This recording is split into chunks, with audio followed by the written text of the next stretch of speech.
अनुराधा वैदिक एस्ट्रोलॉजी में आप सबका अभिनंदन। आज हम बात करेंगे कि यदि कोई ग्रह अस्त हो जाए तो वो अपने परिणाम किस तरह दिखाता है और अस्त होने पर उसके भाव के रिजल्ट्स कौन देता है। लेकिन उससे पहले आप सबका धन्यवाद कि आपने हमारे YouTube और Spotify चैनल्स को लाइक शेयर सब्सक्राइब किया। यही नहीं, आपने वहाँ अपने कमेंट्स, अपने सजेशंस दिए। यदि आपने हमें लाइक शेयर सब्सक्राइब नहीं किया है तो प्लीज़ करें और साथ ही बेल आइकन भी दबाएं ताकि आपको अपडेट्स निरंतर मिलती रहे। चलिए बात करते हैं कि यदि कोई ग्रह अस्त हो तो उसका मतलब क्या होता है। सबसे पहले, यदि कोई भी ग्रह सूर्य के इतने करीब आ जाए कि वो उसकी रेखाओं, उनके अंश के अंदर उसकी जो किरणें हैं उसमें, उसके परिपाटी में आ जाए तो वो अस्त कहलाता है। इसका एक डेफिनेशन है कि हर ग्रह सूर्य के कितने करीब आना चाहिए, डिग्री वाइज कितने करीब आना चाहिए ताकि उसको अस्त की परिभाषा में हम देख सकें। तो ये आपके सामने यहाँ दिया हुआ है। एक और चीज़ कि उत्तर कलामृत में ये बोला गया है कि शनि और शुक्र को अस्त के दोष नहीं लगते। ये बात थोड़ी हमें देख के मानना चाहिए, क्योंकि शनि सूर्य के पुत्र हैं तो बोला जाता है और वो सूर्य के काम करते हैं, सूर्य राजा हैं, शनि कर्म करते हैं, कर्मों का फल देते हैं। तो इसलिए शायद कि शनि यदि सूर्य के बहुत करीब भी आ जाएं तो उनको अस्त का फल नहीं लगता है। ये शायद इस चार्ट से नहीं, जो हम अभी आगे देखने वाले हैं उसमें ये नहीं बैठेगा। और शुक्र के लिए बोला जाता है कि वो मॉर्निंग और इवनिंग स्टार के रूप में आते हैं। तो जैसे ही वो अस्त होते हैं उसके बाद उनके रिजल्ट्स आते हैं। आप लोग इस पर ज़रूर शोध करें और फिर हमें लिखकर बताएं कि आपका जो शोध है वो क्या बताता है। अब एक और चीज़ कि कंबशन जब हम देखते हैं उसको हम डिफाइन कैसे करेंगे, बोलचाल की भाषा में कैसे करेंगे। हमारे यदि प्रधानमंत्री हमारे सामने खड़े हैं, मैं खड़ी हूँ, एक चोर खड़ा है और एक सिपाही भी खड़ा है, तो हम तीनों के लिए हम क्या अपना वहाँ पर अपना जो मत है या अपना व्यू है या अपना जोर उन हमारे प्रधानमंत्री या हमारे प्रेसिडेंट के सामने चला सकते हैं? क्या हमारी वो सीमाएं हैं कि हम अपनी सीमाओं का या उनकी सीमाओं का उल्लंघन करके हम अपना मत दे सकते हैं? ऑब्वियसली नहीं। तो उसी प्रकार सूर्य जो हमारे सौरमंडल का राजा माना गया है और हमारे 9 प्लैनेट्स में सबसे इम्पॉर्टेंट राजा माने गए हैं, उनके आगे कोई भी ग्रह, चाहे वो आपके गुरु हो, चाहे शनि हो, चाहे आपका बुध हो, कोई भी ग्रह इनको बोलने की या इनकी जो जुरिस्डिक्शन है, इनके जो पावर्स है, जब ये बहुत पास आ जाते हैं तो इनके पावर्स नहीं चलते।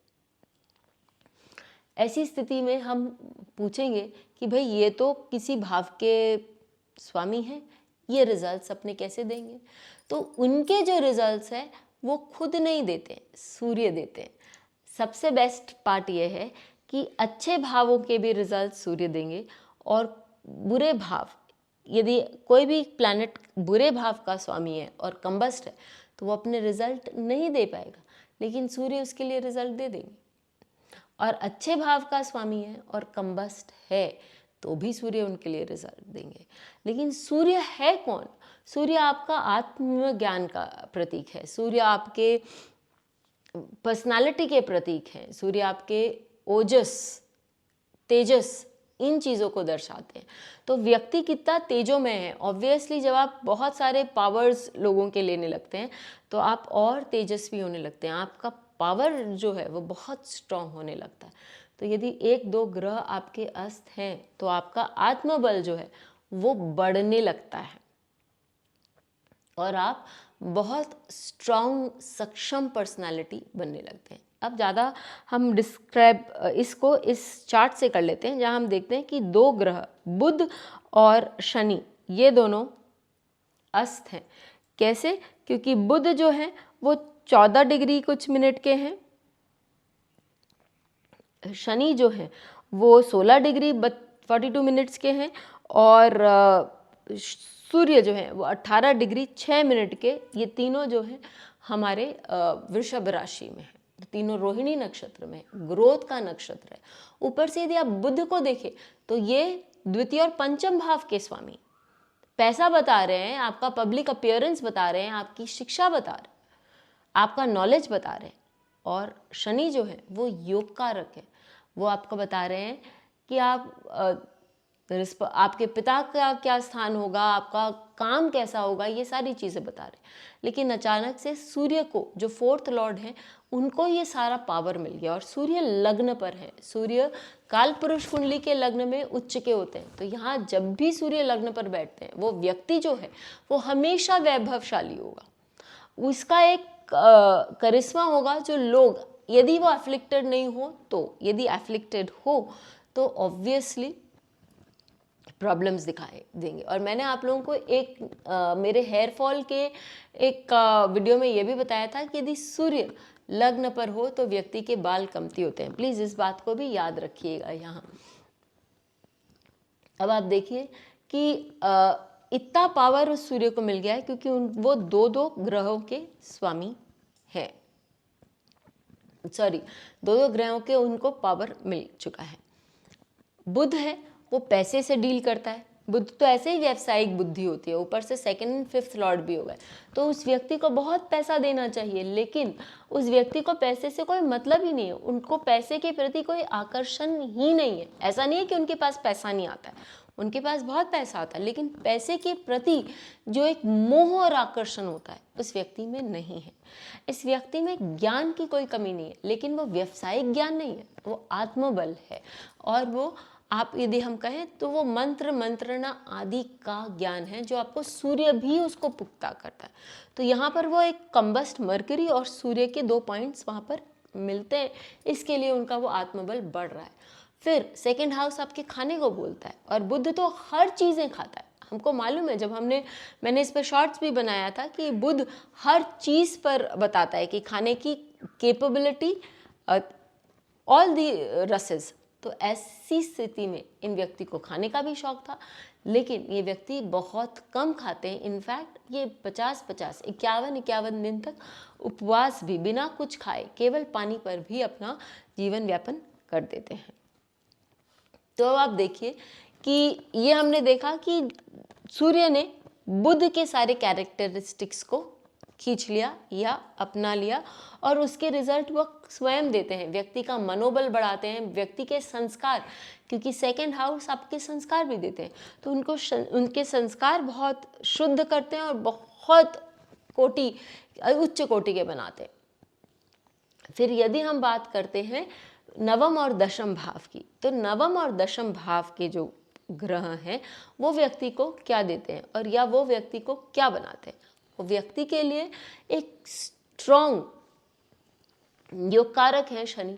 9th हाउस आपके फादर के बारे में बता रहे हैं, 9th हाउस आपके सच के खोज या कोई भी डिसीजन मेकिंग एबिलिटी के लिए बता रहा है। अब वो डिसीजन मेकिंग एबिलिटी भी आपकी सूर्य ने ले ली, आपका कर्म वो भी सूर्य ने अपने हस्तक्षेप में ले लिया। तो ऐसे व्यक्ति क्या करेंगे, ये ऐसा काम करेंगे जिससे उनका मनोबल और स्ट्रांग हो, जिससे उनका इंटरनल नॉलेज बढ़े।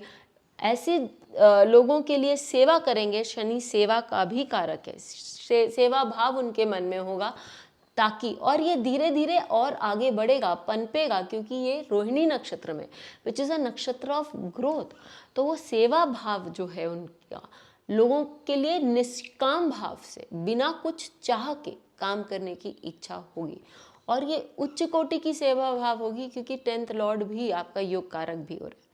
यही नहीं, ये उपचय भावों के स्वामियों का भी एक युति है, क्योंकि शनि और बुध एक दूसरे के साथ भी हम उसको ले सकते हैं।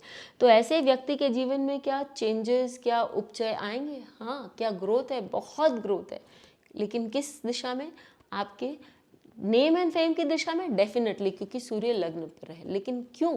क्योंकि वो अपने आत्मबल को स्ट्रॉन्ग करते हुए, अपनी पर्सनालिटी को डेवलप करते हुए आगे बढ़ रहे हैं। आपको ये बता दूं कि एक जैन मुनि है जिन्होंने 51 दिन तक के फास्ट भी रखे हैं, जिन्होंने अपना मनोबल इतना स्ट्रॉन्ग किया है कि वो यदि कहीं बैठ भी जाते हैं और वहाँ पर 60-70 मच्छर भी हों तो उनको कोई फर्क नहीं पड़ता, वो कभी भी ऐसे करके भी किसी मच्छर को हिलाते नहीं है, हटाते नहीं। अपने शरीर से, अपने देह से उन्होंने लगाव नहीं रखा है और उनका ज्ञान इतना है कि लोग उनसे आकर डेफिनेटली एडवाइस लेते हैं और उनकी बात को मानते भी हैं। तो सूर्य का बल इतना स्ट्रांग हो जाता है कि सूर्य बाकी सभी भावों के ऊपर हावी हो जाते हैं, या हम कहें कि उनका जो पूरा गुण दोष है सूर्य के अंतर्गत आ जाता है। आप भी देखें आपके चार्ट में या किसी और के चार्ट में कोई ऐसा ग्रह है जो कंबस्ट है, किन भावों का स्वामी है, हमें लिखकर बताएं। हम भी अपने शॉर्ट्स में आपको जवाब ज़रूर देंगे। फिर मिलेंगे, तब तक के लिए धन्यवाद।